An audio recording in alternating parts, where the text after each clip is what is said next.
لگتا ہے خان صاحب بار بار بات چیت پر اصرار کر رہے ہیں،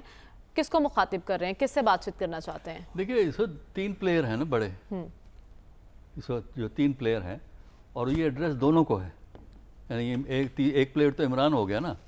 دوسرا پی ڈی ایم گورنمنٹ ہو گئی، پی ایم ایل خاص کر پی ایم ایل این ہو گئی، اور تیسرا آرمی ہے۔ اچھا تو اس میں وہ دونوں کو ایڈریس کر رہے ہیں، لیکن جو اس وقت جو گورنمنٹ ہے وہ تو اس ماحول سے فائدہ اٹھا کے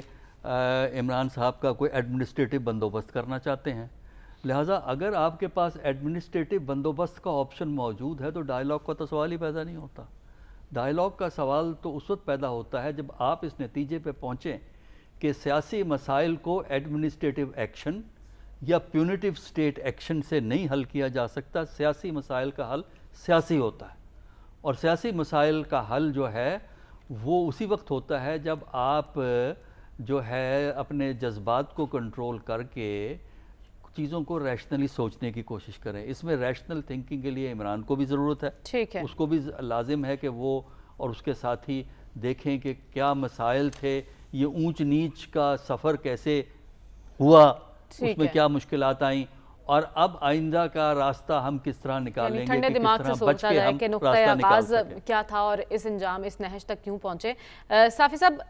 بات چیت کی بات کر رہے ہیں خان صاحب بار بار، مسئلہ بات چیت سے حل ہونا ہے یا تحریک انصاف کے خلاف ایسی کارروائیوں سے؟ دیکھیے مذاکرات کا جواب تو جو پی ڈی ایم کی اور حکومت کی ترجمان ہے مریم اورنگزیب صاحبہ، انہوں نے جواب دیا ہے جو میری نظر میں مناسب جواب نہیں ہے، لیکن چونکہ پی ڈی ایم کی ترجمانی اور حکومت کی ترجمانی ان کی رسپانسبلٹی ہے کہ ریاست کے مجرموں کو، انہوں نے ملزم کا لفظ بھی نہیں استعمال کیا، کہ ریاست کے مجرموں کو سزا دی جاتی ہے، مذاکرات نہیں کی جاتے، ایک بات۔ دوسری بات جو ہمارے دانشور دوست ہے پہلے ہمیں یہ بتاتے رہیں کہ P D M, Nawaz Sharif, Shahbaz شریف اور اس قسم کی جو باقی سیاسی جماعتیں ہیں، اس پورے سیٹ اپ میں ان کا کوئی کردار ہے ہی نہیں، تو فریق تو پھر 2 ہیں، وہ تیسرے فریق کو آپ بیچ میں کیوں لایا جا رہا ہے کہ پی ڈی ایم سے بھی بات کی جائے، اور پی ڈی ایم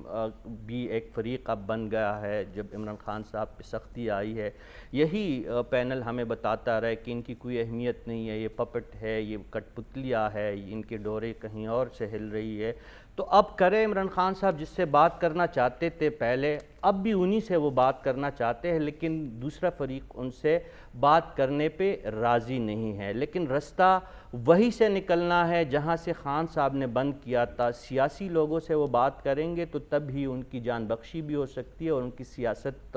کی بچت بھی ہو سکتی ہے۔ اس کے ساتھ ساتھ میں یہ کہنا چاہوں گا کہ یہ جو ڈارلنگ عمران خان صاحب کو میں نے قرار دیا تھا، وہ ایاز صاحب کے ڈارلنگ کے طور پہ میں نے بات نہیں کی تھی۔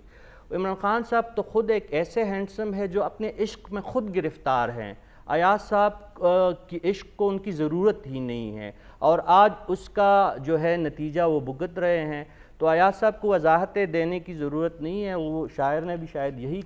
کہا تھا، یہ جو محبتوں کی قسم کھا رہے ہیں آپ، سچ پوچھئے